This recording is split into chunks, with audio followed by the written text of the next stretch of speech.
everyone, in this tutorial I will show you how to use dictations in Windows 10 so you can type using just your voice. First, just click on any text fields where you want to type like in Word like this or in Notepad or even a browser.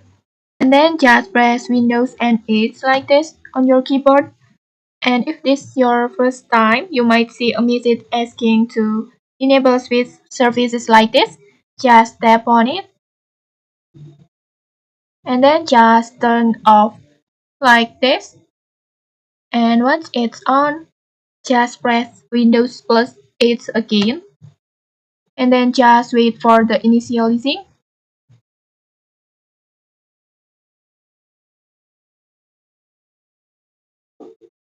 Okay, this feature might take some time to activate, but the point is once it's activated and it says listening, just start to speaking.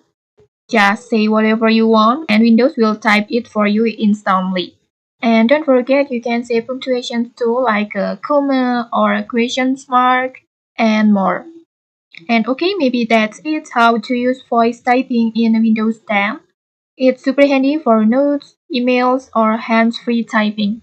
And okay, if you found this helpful, don't forget to like, comment and subscribe for more tutorials. Thanks for watching and see you!